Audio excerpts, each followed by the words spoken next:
Bismillahirrahmanirrahim. Alhamdulillahi Rabbil Alameen. Wassalatu wassalamu ala sayyidil mursalin wa alihi wa sahbihi ajma'in amma ba'd. A'udhu billahi minash shaitanir rajim. Bismillahirrahmanirrahim. Man jaa'a bil hasanati falahu khairum minha wa man jaa'a bis sayyiati fala yujzal ladina amilus sayyiati illa ma kanu ya'malun. இன்றைக்கு ஓதப்பட்ட ஆயத் சூரத்துல் கஸஸ் உடைய 84வது ஆயத். இங்க நலவு செய்யக்கூடியவர்களையும் கெடுதி பாவங்கள் செய்யக்கூடியவர்களை பற்றியும் அல்லாஹ் சுப்ஹானஹு வ தஆலா பேசுகிறான். நலவு செய்தவர்களுக்கு கொடுக்கப்படக்கூடிய கூலிய அல்லாஹ் சுருக்கமாக சொல்வதோடு யாரெல்லாம் தீங்குகள் தீமைகள் செய்கிறார்களோ அவர்களுக்கும் அல்லாஹ் சுப்ஹானஹு வ தஆலா எதனை சித்தமாக்கி வைத்திருக்கின்றான் என்கிறதனை சுருக்கமாக ஆயத்தில் சொல்லுகிறான். மன் ஜாஅ பில் ஹஸனதி, யாரு ஒரு நன்மையான காரியத்தை செய்வாரோ, நன்மையான காரியத்தை கொண்டு வருவாரோ ஃபலஹு கைரும் மின்ஹா, அவருக்கு அதனை பார்க்கிலும் மேலானது இருக்குது. ஃபலஹு கைரும் மின்ஹா, ஹைர் என்ற இந்த வார்த்தை அது சுப்பலட்டிவ் உடைய வார்த்தை. ஹைர் ஷர் என்ற எங்கெல்லாம் வருதோ அது மிகைப்படுத்தித்தான் சொல்லப்படும். ஃபலஹு ஹைரும் மின்ஹா, அந்த ஹைருக்கு பின்னால மின் வந்திருக்குது. அதாவது மிகைப்படுத்தும் வார்த்தைக்கு பின்னால மின் வந்திருக்குது. இந்த நேரம் விட என்ற கருத்தை நாங்கள் அரபியில கொடுக்க வேணும்.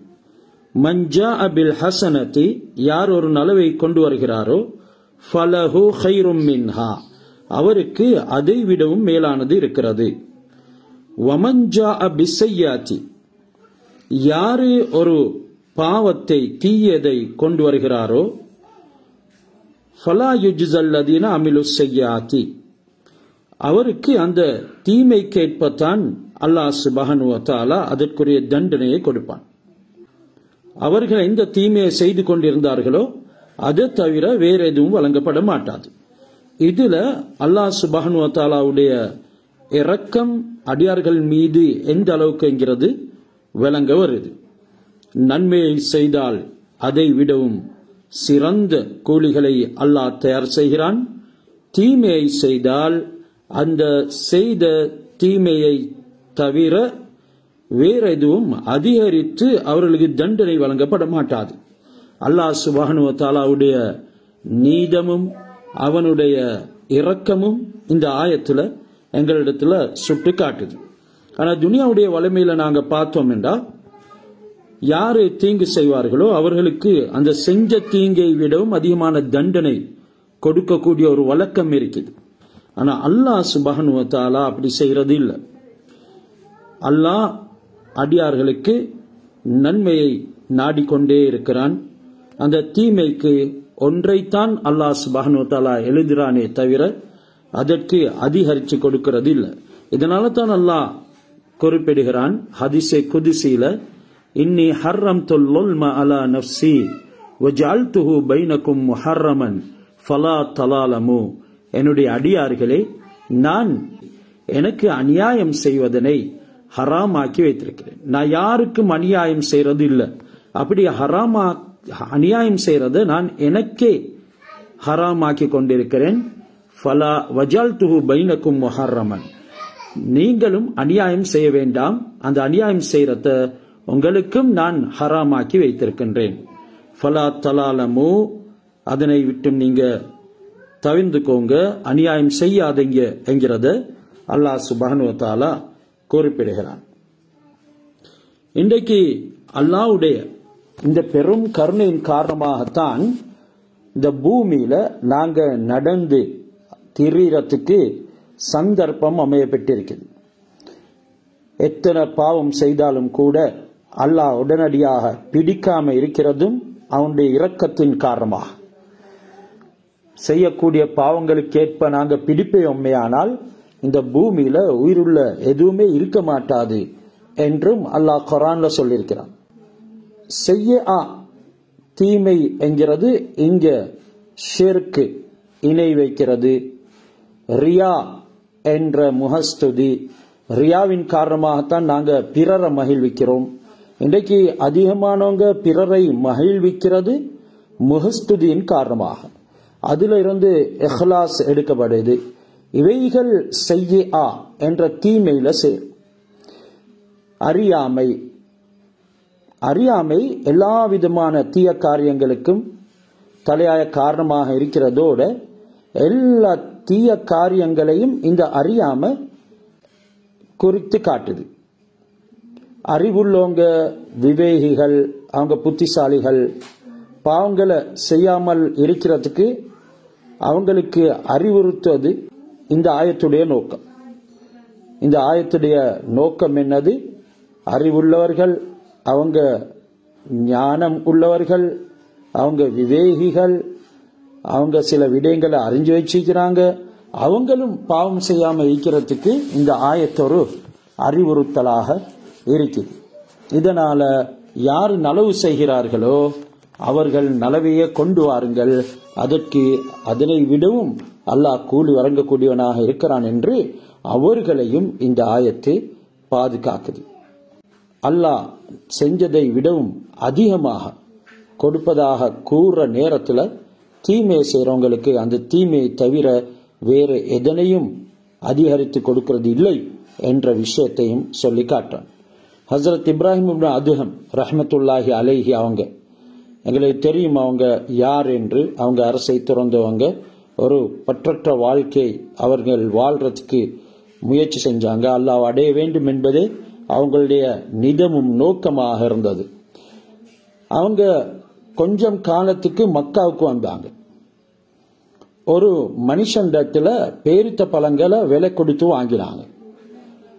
ஆனா அவனுடைய காலுக்கு அடியில பூமியில 2 பழங்கள் இருந்துச்சு. அந்த 2 பழங்களை அவர் விலக்கி வாங்கின அந்த பழங்களோட சேர்ந்தது என்று எண்ணிக்கொண்டு அந்த 2ஐயும் எடுத்து சாப்பிட்டாங்க. அவங்க பேரித்தம் பழம் விலக்கி வாங்கினாங்க. அவங்களோட கால் கடியில பூமியில 2 பழங்கள் இருந்துச்சு. அந்த 2 பழங்களும் அவர் விலக்கி வாங்கின பழங்கள் தான் விழுந்திக்குது என்று நினைச்சு கொண்டு அதை எடுத்து சாப்பிட்டாங்க. இது நடந்து கொஞ்சம் காலத்துக்கு பிறகு பைத்துல் முகத்தஸுக்கு வந்தாங்க.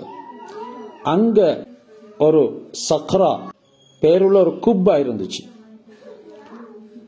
அந்த குப்பாவுக்கு அவங்க போயிட்டு ஒரு நாள் தங்கியிருந்தாங்க. அந்த குப்பாக்கு மலக்குகள் வருவாங்க. குறிப்பிட்ட நேரத்தில் மனிதர்கள் யாரும் அந்த குப்பாவுல இருக்க மாட்டாங்க. மலக்குமார்கள் வரக்கூடிய நேரத்தில் அந்த குப்பாவுக்குள்ள மனிதர்கள் யாரும் இருக்க மாட்டாங்க. அங்க இருக்கக்கூடிய காவலாளிகள் மனிதர்கள் அந்த குப்பாக்குள்ள இருக்கிறத தடுப்பாங்க, வெளியேற்றுவாங்க, அதுல இருந்து வெளியே போங்க என்று சொல்லுவாங்க. இப்படி வளமையாக அசர் தொழுகைக்கு பின்னால அங்கிருந்து எல்லாருமே வெளியேற்றப்படுவாங்க. ஆனா ஹசரத் இப்ராஹிம் இப்னு அதுஹம் ரஹ்மத்துல்லாஹி அலைஹி அவங்க, இப்ராஹிம் இப்னு அதுஹம் ரஹ்மத்துல்லாஹி அலைஹி அவங்க காவலாளிகள் காணாத விதத்துல அவங்க உள்ளுக்குள்ள இருந்து கொண்டாங்க. அதாவது திருட்டுத்தனமாக இருக்கல, மாற்றமாக அந்த காவலாளிகள் அவங்கள காணல. இதனால அவங்கள வெளியேற்றவும் இல்லை. அன்றைக்கு இரவு முழுக்க அவங்க அங்க தங்கியிருந்தாங்க. அங்க இரவுல மலக்குமார் வந்தாங்க. வந்தவங்க இங்கு மனிதன் ஒருத்தர் இருக்கிறாரே, மனித வாசம் வருதே என்று சொன்னார். அதுல ஒரு மலக்கு சொன்னாரு, ஆம் அப்படித்தான், குராசான் நாட்டு துறவி இப்ராஹிம் இப்னு அதுஹம் இங்க இருக்கிறார் என்று சொல்லி பேசிக்கொண்டார். அடுத்தவர் சொல்றாரு, இன்னும் ஒரு மலக்கு சொல்றாரு, ஒவ்வொரு நாளும் வானத்து பக்கம், ஒவ்வொரு நாளும் வானத்தின் பக்கம் அங்கீகரிக்கப்பட்ட ஒரு நல்ல செயல் வந்து கொண்டிருக்குமே, அவரா இந்த இப்ராஹிம் இப்னு அதுஹம் என்று சொல்லி கேட்டார். அதாவது இப்ராஹிம் இப்னு அதுஹம் ரஹ்மத்துல்லாஹி அலைஹி அவர்கள் செய்யக்கூடிய நற்செயல்கள் ஒவ்வொரு நாளும் வானின் பக்கம் வந்து கொண்டிருக்கும். அது அங்கீகரிக்கப்பட்ட நற்செயல். அதை செஞ்சவரா அந்த இப்ராஹிம் இப்னு அதுஹம் அவரா இவர் என்று கேட்கிற நேரம் அடுத்த மலக்கு, ஆம், ஆனா 1 வருட காலமாக இவர் செய்யக்கூடிய வழிபாடுகள் எதுவும் வானத்தின் பக்கம் வருவதில்லை, அது தடுக்கப்பட்டிருக்குது. 1 வருடமாக அவர் செஞ்ச துஆக்கள் எதுவுமே நிறைவேற்றப்படவும் இல்லை. ஏனென்றால் இவர் அந்த கடமையாக உள்ள பேரிச்ச பழங்கள் 2 வெறுமனே ஒரு கணிப்பாக எடுத்து புசித்தாரு. இவர் அதனுடைய வாங்கின பேரித்த பழமோட சேர்ந்து இருக்கலாம் என்று சொல்லி நினைச்சாரு. என்றாலும் அது அப்படி அல்ல. இதன் காரணமாக 1 வருட காலமாக இவருடைய எந்த ஒரு அமலும் மேலைக்கு ஏற்றப்படவும் இல்லை. இவருடைய துஆக்கள் எந்த ஒன்றும் கபூல் செய்யப்படவும் இல்லை என்று சொல்லி அந்த மலக்கு பதில் கொடுக்கிறார். இப்போ காலை நேரத்தில் அந்த வேலைக்காரர்கள் பணியாட்கள் வந்து கதவை திறக்கிறாங்க, குப்பாவுடைய கதவை திறக்கிறாங்க. இப்ராஹிம் அதுஹம் ரஹ்மத்துல்லாஹி அலைஹி அவங்க அவசரமாக அந்த குப்பாவுல இருந்து வெளியேறி மக்காவுக்கு திரும்ப வாராங்க. பேரித்தம் பழம் எந்த இடத்துல அவங்க விலை கொடுத்து வாங்கினாங்களோ அந்த கடைக்கு வந்தாங்க. அங்க ஒரு வாலிபர் ஒன்று கடையில் உட்கார்ந்திருக்கிறார். அவர் வியாபாரம் செஞ்சு கொண்டிருக்கிறார். அவருக்கு சலாம் சொல்லி, இங்கே ஒரு வயசு மனிதர் வயோதிபர் இருந்தாரு, சென்ற வருடம் இருந்தாரு, அவர் எங்க என்று சொல்லி விசாரிச்சார். அந்த வாலிபர், அந்த வயோதிபர் என் வாப்பா தான், என்னுடைய தந்தை தான், அவர் இந்த உலகத்தை விட்டும் பிரிஞ்சிட்டாரு, வஃபாத் ஆகிட்டாரு என்று சொன்ன நேரம் அந்த 2 பேரித்தம் பழங்களை பத்தி விஃபரத்தை இது இப்ராஹிம் இப்னு அதுஹம் ரஹ்மத்துல்லாஹி அலைஹி அந்த வாலிபருக்கு சொன்னார். அந்த வாலிபர், என் தந்தையின் சொத்துல எனக்குள்ள பங்கை நான் மன்னித்து ஹலாலாக்கிட்டேன், என் சகோதரனுடையவும் என் தாயாருடையவும் பங்கை நான் மிகவும் அறிஞ்சிருக்கிறேன் என்று சொன்ன நேரம் உடனே அவர், உன் சகோதரின் தாய் எங்கே இருக்கிறாங்க என்று கேட்டு அந்த 2 பேரும் இருக்கக்கூடிய இடத்துக்கு அந்த வாலிபரை கூட்டிக் கொண்டு போறார். அந்த வாலிபர் கூட்டிக் கொண்டு போறார். அந்த 2 பேரிடத்திலையும் விஷயத்த சொன்னாங்க. அந்த 2 பேரும் இப்ராஹிம் அதுஹம் ரஹ்மத்துல்லாஹி அலைஹி அவங்கள மன்னிக்கிறாங்க. அவர் மறுபடியும் திரும்பி பைத்துல் முகத்திஸுக்கு வருகிறார். இப்பொழுது அந்த 2 பேரித்த பழம் ஆகவும் சின்ன விடயம். அதுக்காக வேண்டி பைத்துல் முகத்திஸ்ல இருந்து மக்காவுக்கு வந்து அதனுடைய ஆட்களை கண்டு அறிந்து அங்க அந்த தாயிடத்திலையும் அந்த வாலிபனுடைய சகோதரத்திலையும் போயிட்டு அதற்குரிய ஹலாலையும் பெற்றுக்கொண்டதன் பின்னால மறுவாலும் திரும்பி பைத்துல் முகத்திஸ்க்கு வரார். அதே குப்பாவுக்குள்ள ஒரு இரவு மறுபடியும் தங்கிறாரு. மாதிரியே மலக்குகள் வந்தாங்க. அவங்க வந்து பேசிக்கொண்டாங்க. அந்த அவர்தான் இப்ராஹிம். 1 வருஷ காலமாக அவருடைய எந்த விதமான துஆவும் நிறைவேற்றப்படாம இருந்துச்சு. ஆனா அவருடைய கடமையை இப்பொழுது நிறைவேற்றிட்டாரு. முன்னால் அவர் இருந்த வழிபாடு அங்கீகரிக்கப்படாம நிறுத்தி வைக்கப்பட்டிருந்துச்சு. இப்ப அல்லாஹ் அங்கீகரிச்சு அவரை பழைய அந்தஸ்துக்கு உயர்த்திட்டான் என்று பேசிக்கொண்டான். இதை கேட்டு இப்ராஹிம் இப்னு அதுஹம் ரஹ்மத்துல்லாஹி அலைஹி ரொம்ப சந்தோஷப்பட்டாங்க. அதுக்கு பிறகு வாரம் 1 முறை தான் அவங்க நோன்பு விடக்கூடியவங்களா இருந்தாங்க. அந்த அளவுக்கு அவங்க நோன்பு நோற்று ஹலாலான உணவு என்று தெரிஞ்சாதான் அந்த உணவை அவங்க சாப்பிடுவாங்க. அப்படி இல்லைன்னு சொன்னா அடுத்த வாரம் வரைக்கும் நோன்பு நோற்று கொண்டு இருப்பாங்க. இதுதான் அல்லாஹ் சுப்ஹானஹு வ தஆலா இந்த நல்லோர்களுக்கு இந்த ஆயத்தின் மூலமாக மன்ஜா பில் ஹசனதி ஃபலஹு கைரும் மின்ஹா, யாரு நலவை கொண்டு வர்றாரோ அவருக்கு அதை விடவும் சிறந்த கூலியை நாங்கள் கொடுப்போம். வமன்ஜா அபி செய்யாத்தி ஃபலா யுஜ்ஸல் லதீன அமிலு செய்யாத்தி, யாரு தீமையை கொண்டு வருகின்றார்களோ அவர்கள் செய்த அந்த தீமைக்கு ஏற்ப கூலித்தான் கொடுக்கப்படும். இல்லா மகானு யாமலூன், அவர்கள் அது அல்லாது, அதாவது எந்த விஷயத்தை செஞ்சார்களோ அதற்குரிய கூலித்தான் கிடைக்கும், அது அல்லாது அவர்களுக்கு தீங்கிழைக்கப்பட மாட்டாது என்ற கருத்தை அல்லாஹ் சுப்ஹானஹு வ தஆலா இந்த சம்பவத்தின் மூலமாக எங்களுக்கு ஒரு படிப்பினையாக உணர்த்தப்படுகிறது. எனவே நாங்க நல்ல விடயங்களின் பக்கம் கூடுதலாக விரையக்கூடியவர்களாக இருக்கணும், நல்லதே செய்யக்கூடியவர்களாக இருக்கணும். அதோட நல்லவர்கள் தீங்கு செய்தால் அல்லாஹ் அதற்குரிய தண்டனைய மிகவும் துல்லியமான முறையிலையும் கொடுக்க காத்திருக்கிறான். என்றாலும் கூட அவர்களுக்கு அல்லாஹ் அநியாயங்கள் செய்யறது இல்லை. இன்றைக்கு நாங்கள் எங்களுடைய துவாக்கள் கபூலாகுது இல்லை என்று அங்கலாய்க்கிறோம். துவா கபூலாகாம இருக்கிறதுக்கு முக்கியமான காரணம் எங்களுடைய ஹராமான உணவு வயிற்றுக்குள்ளே செல்வது தான். மக்களை ஏமாற்றி ஒரு சதத்தை சம்பாதித்தாலும் கூட அது அல்லாஹ் இடத்துல ஏற்றுக்கொள்ளப்பட மாட்டாது. அமல்கள் கூட ஏற்றுக்கொள்ளப்பட மாட்டாது. சிலங்களுடைய ஆடையில துணியில ஒரு தீனார் ஒரு திரகம் மரவு ஹராம் கலந்திருக்குது. அவங்களுடைய வருட கணக்கிட அமல்கள் வீணடிக்கப்படுகிறது என்கிறத நாங்க ஹதீஸ்ல அறிகிறோம். மற்றது அல்லாஹ் சுப்ஹானஹு வ தஆலா 85வது ஆயத்துல ஹஜ்ரத் ரசூலுல்லாஹி ஸல்லல்லாஹு அலைஹி வஸல்லம் அவர்களுக்கு ஒரு ஆறுதலை கொடுக்கின்றான். அவங்க தீங்கிழைக்கப்பட்டாங்க, அவங்க மக்காவுல இருந்து மதீனாவுக்கு அனுப்பப்பட்டாங்க, தன்னுடைய சொந்த நாட்டை போட்டு போனாங்க.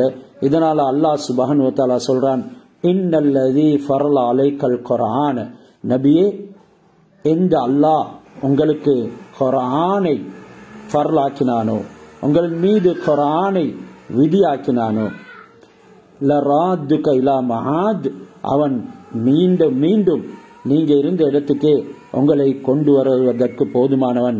அவன் நிச்சயமாக உங்களை திரும்ப கொண்டு வருவான். குல் ரப்பி அஅலமு மன் ஜாஅ பில் ஹுதா வமன் ஹுவ ஃபீ லலாலின் முபீன், நபியே நீங்க சொல்லுங்க, என்ற ரப்பு நேர்வழியை கொண்டு வந்தவர் யார்? குல் ரப்பி அஅலமு மன் ஜாஅ பில் ஹுதா, என்னுடைய ரப்பு ரொம்ப அறிந்தவனாக இருக்கிறான் யாரு நேர்வழியை கொண்டு வருகின்றார். வமன் ஹுவ ஃபீ லலாலின் முபீன், யாரு பகிரங்கலமான வழிகேட்டில் இருக்கிறார் என்பதனை மிகவும் அறிந்திருக்கிறான் என்று நபியை சொல்லுங்க. எனவே இந்த ஆயத்துல மக்காவுக்கும் மதீனாவுக்கும் இடையில் உள்ள ஜுஹஃபா என்ற இடத்துல, எங்களுக்கு தெரியும் ஹாஜிமார்கள் மதீனால இருந்து வரும் பொழுது துல் ஹுலைஃபா என்ற இடத்துல அவர்கள் ஹராம் கட்டுவாரர். அதே நேரம் ஜுஹ்ஃபா என்ற இடமும் எங்களுக்கு போர்டு போட்டிப்பாங்க, அறிய முடியுமா இருக்கும். இந்த ஜுஹ்ஃபா என்ற இடத்துல தான் இந்த ஆயத் இறங்கப்பட்டுச்சு. இன்னல்லதி ஃபர்ல அலைக்கல் குர்ஆன லராதுக இலா மஆத், நபியே குர்ஆனை ஃபர்லாக்கிய அல்லாஹ், குர்ஆனை விதியாக்கிய அல்லாஹ் உங்களை மீண்டும் இந்த மக்காவுக்கு கொண்டு வருவான் என்ற ஆறுதலை அல்லாஹ் சுப்ஹானஹு வ தஆலா கொடுக்கிறான். ஷாம் தேசத்திலிருந்து ஹஜ்ஜுக்கு வரக்கூடியவங்க எஹ்ராம் கட்டுக்கொள்ள வேண்டிய இடம் இந்த ஜுஹ்ஃபா என்ற இடம். ஹஜ்ரத் ரசூலுல்லாஹி ஸல்லல்லாஹு அலைஹி வஸல்லம் அவங்க மக்காவை ஹிஜ்ரத் செஞ்சு மதீனாவை நோக்கி புறப்பட்டு வாராங்க. மக்காவிலிருந்து ஹஜ்ரத் அபூபக்கர் சித்திக் ரலியல்லாஹு தஆலா அன்ஹு அவர்களோட நபி ஸல்லல்லாஹு அலைஹி வஸல்லம் அவங்க வெளிக்கிளம்பி இந்த ஹிஜ்ரத்துடைய பயணத்தை மேற்கொள்றாங்க. மதீனாவுக்கு செல்ற வழியில ஹஜ்ரத் ரசூலா போகல, பாதை விட்டும் விலகி சௌர் மலை குகைக்குள்ள போயிட்டு அவங்க ஒளிந்து விடுகிறாங்க. அது பிறகு அங்க 3 நாள் தாமத்து இருந்து தான் அவங்க காஃபிர்களுடைய பயங்கள் அச்சங்கள் தீர்ந்ததன் பின்னால மதீனாவுக்கு செல்லும் பாதையில பயணித்தாங்க. ஜுஃபா என்ற இடத்துல ஹஜ்ரத் ரசூலா இறங்கினாங்க.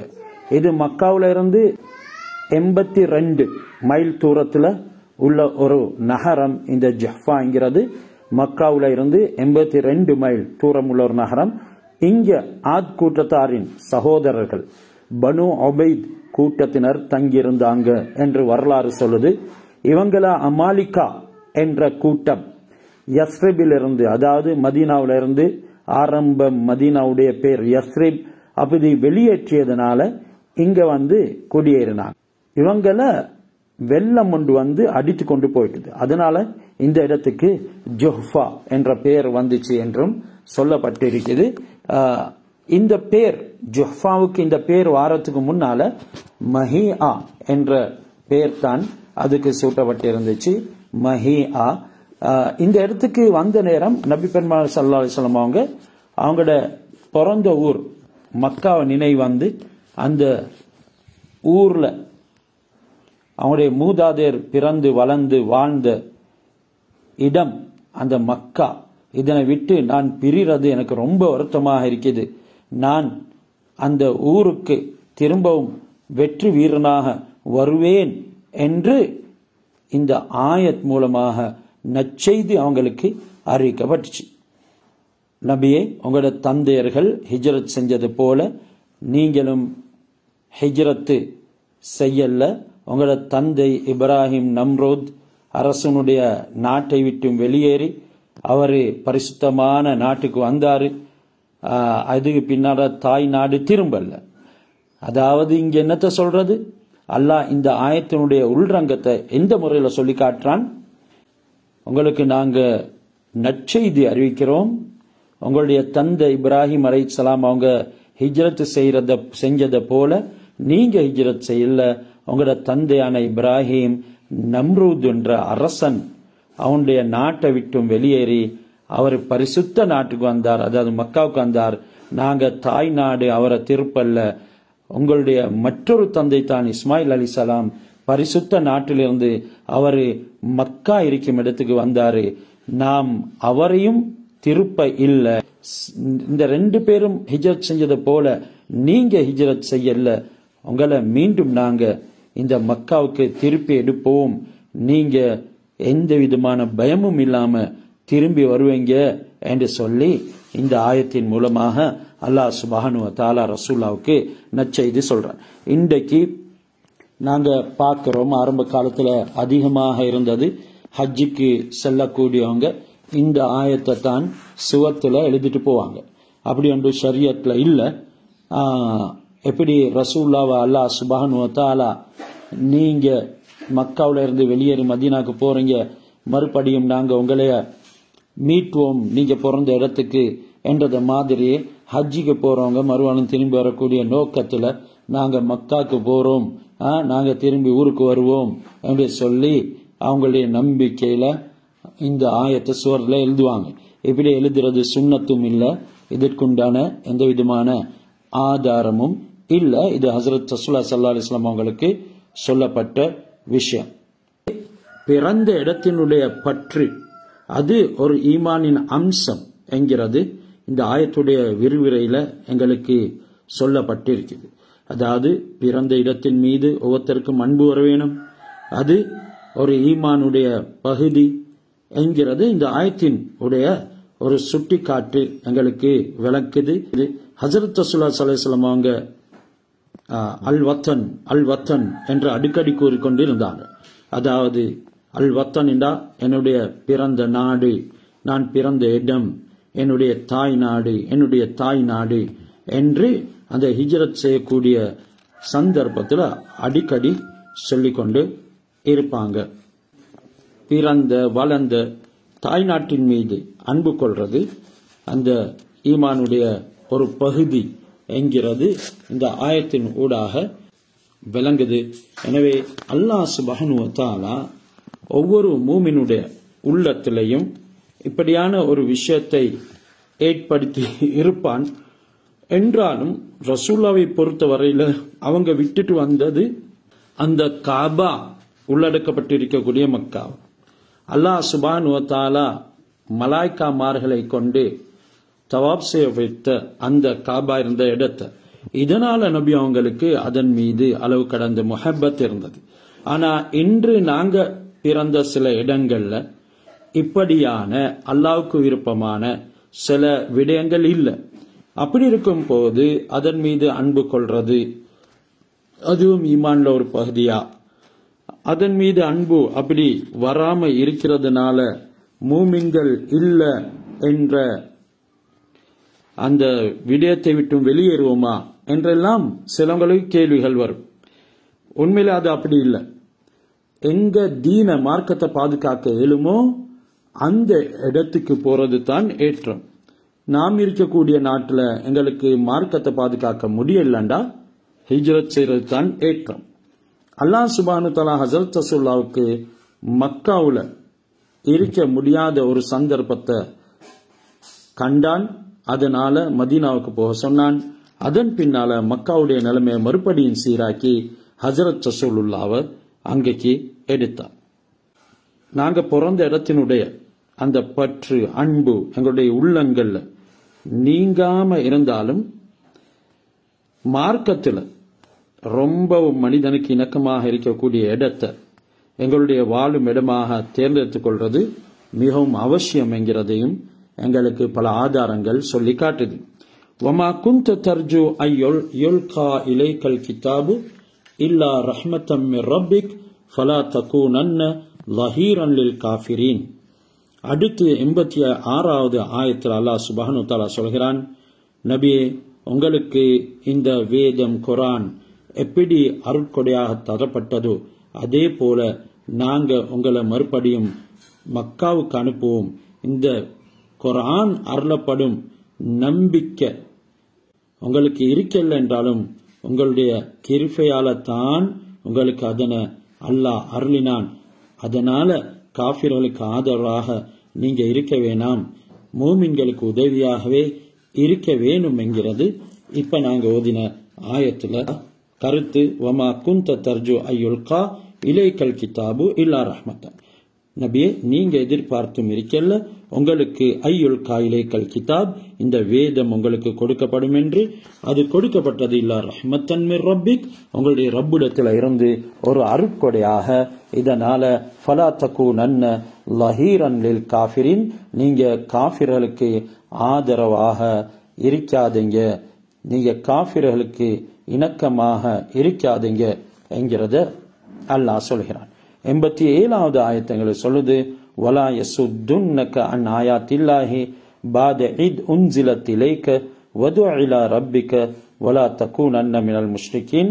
நபி ஸல்லல்லாஹு அலைஹி வஸல்லம் அவங்களுடைய மூதாதையர்கள் மார்க்கத்துக்கு திரும்ப வேணும் என்று சொல்லி அவங்க செய்யக்கூடிய விக்கிரகங்களுக்கு மரியாதை செலுத்த வேண்டும் என்று சொல்லி ரசூலுல்லாஹ் தவறான காரியங்களுக்கு இணங்கி நடக்க வேண்டும் என்றெல்லாம் அழைச்சாங்க. அந்த நேரம் அல்லாஹ் இந்த ஆயத்தை இறக்கி, குர்ஆனுடைய ஆயத்துகள் உங்களுக்கு அருளப்பட்டிருக்கிறது நபியே, அதை நீங்க ஓதுவதை கடைபிடிக்கணும், அதுல சொல்லப்பட்டபடி நீங்க நடக்கணும், உங்களை அவங்க திருப்பிவிடக்கூடாது, அவங்களோட அழைப்புக்கு நீங்க இணங்க கூடாது என்று எச்சரிக்கை செய்கிறான். வலா யசுத்துன்னக அன் ஆயாத்தில்லா, அல்லாஹ் சுப்ஹானஹு வ தஆலாவுடைய ஆயத்துகளை விட்டும் உங்களை தடுக்க கூடாது, அதை அமல் செய்வதை விட்டும் உங்களுக்கு எந்த விதமான தடை ஏற்படக்கூடாது. பாத இத் உன்சிலத் இலைக, உங்களுக்கு அது இறக்கப்பட்டதன் பின்னால் வது இலா ரப்பிக, நீங்க மக்கள் அவங்களுடைய ரப்பின் பக்கம் அலைங்க. வலா தகூனன்ன மினல் முஷ்ரிகீன், நீங்க முஷ்ரிக்கீன்களுக்கு இணங்கி செயல்பட வேண்டாம். வலா ததும் அல்லாஹ் இலாஹன் ஆகர, அல்லாஹ்வை தவிர வேற எந்த ஒரு தெய்வத்தையும் நீங்க அழைக்க வேண்டாம். லா இலாஹ இல்லாஹு, வணக்கத்துக்கு தகுதியானவன் அவன் மட்டும் தான். குல்லு ஷைஇன் ஹாலிக், அனைத்துமே அழிந்து போய்விடும். இல்லா வஜ்ஹஹு, அல்லாஹ்வை தவிர. லஹுல் ஹுக்மு வ இலைஹி துர்ஜாஊன், அவனுக்கே அனைத்து விதமான ஆட்சியும் சட்டங்களும் கட்டளைகளும் அதிகாரமும் உள்ளது. வைலைஹி துர்ஜாஊன், அவன் பக்கமே நீங்க மீண்டு செல்ல வேண்டியிருக்குது. நாங்க ஓதினோம், அதுல அல்லாஹ் சுப்ஹானஹு வ தஆலா சூரத்துல் கஸஸ முடிக்கிறான். கியாமத்து நாள்ல இந்த உலகம் கொண்டு வரப்படும், அல்லாஹ்வுக்காக உள்ளத அதை விட்டும் பிரித்து எடுங்க என்று சொல்லி அல்லாஹ் சொல்வான். கியாமத்து நாள்ல இந்த உலகம் அல்லாஹ்வுக்கு முன்னால கொண்டு வரப்படும், அல்லாஹ்வுக்காக வேண்டி உள்ளதனை தவிர்த்து மற்ற அனைத்தையும் பிரிச்சு எடுங்க. மேலும் அல்லாஹ்வுக்காக வேண்டி எது இருக்குதோ அதையும் பிரிச்சு எடுங்க. அதாவது உலகத்தோட சம்பந்தப்பட்டவைகளை தணிக்க செய்து அல்லாஹ்வுக்கு என்று எது இருக்குதோ அதனை பிரிச்சு எடுங்க. அல்லாஹ்வுக்காக உள்ளது மட்டும் பிரிந்து எடுக்கப்படும். அதுக்கு பின்னால அதை தவிர உள்ள எல்லாத்தையும் அல்லாஹ் சுப்ஹானஹு வ தஆலா ஒன்று திரட்டி ஏவான். அவைகள் நரகத்தில் போடப்படுமாறு அவைகள் நரகத்தில் போடப்படும். இந்த ஹதீஸ்ல சொல்லப்பட்டிருக்கிற இந்த அல்லாஹு தாலாவுக்காக வேண்டி செய்யப்பட்ட அமல்கள் மட்டுமே நாள மறுமையில பயனளிக்கும், மற்றது அனைத்தும் அழிந்துவிடும் என்ற கருத்தும் இந்த ஆயத்துல உள்ளடங்கியிருக்கிறது. அதாவது குல்லு ஷைஇன் ஹாலிக் இல்லா வஜ்ஹஹு என்கிறதுக்கு அந்த கருத்தையும் சொல்றாங்க. அந்த கியாமத்து நாள் அன்றும் நீங்க கண்ணீர் காண்பீங்க. எல்லாமே அழிந்துவிடும். அதற்குரிய அடையாளங்களாக அனைத்துமே அழிந்துவிடும். அல்லாஹ் சுப்ஹானஹு வ தஆலா மட்டும் தான் தனித்திருப்பான். முழு அதிகாரமும் அவனுக்குத்தான் இருக்கும். அல்லாஹ் நாளை மறுமையில தனித்து நின்று தீர்ப்பு வழங்குவான். இதனால தான் நாங்க மாலிக் யௌமித்தீன் கியாமத்து நாளுடைய அதிபதி என்று அல்லாஹ் சுப்ஹானஹு வ தஆலாவை நிதமும் சூரத்துல் ஃபாத்திஹாவுல புகழ்கிறோம். அந்த நம்பிக்கைகள் எங்களுக்கு வரணும். நாளை மறுமையில அல்லாஹ் சுப்ஹானஹு வ தஆலா அவனுக்காக வேண்டி செய்த நல்ல அமல்களின் மூலமாக மட்டும்தான் எங்களை காப்பாற்றுவான். அது தவிர எதன் மூலமாகவும் யாராலும் எங்களை காப்பாற்ற முடியாது. அவனுக்கு மட்டும்தான் தனி ஆட்சி இருக்கும் என்கிறது எல்லாம் சொல்லி அல்லாஹ்வுடைய வலிமை, வல்லமையை, மகத்துவத்தை சொல்லி இந்த சூரா முடிவு பெறுது. எனவே அல்லாஹ் சுப்ஹானஹு வ தஆலா இந்த சூரத்தின் ஊடாக என்னென்ன நம்பிக்கைக்குரிய விடயங்கள், படிப்பினைக்குரிய விடயங்கள் மற்றும் உண்டான உபதேசங்கள், இதுல எங்களுக்கு வாழ்க்கைக்கு தேவையான அனைத்தும் கூறப்பட்டிருக்கிறது. இவைகள் எல்லாமே எடுத்து நடக்கிறதுக்கு அல்லாஹ் சுப்ஹானஹு வ தஆலா தௌஃபீக் செய்வானா.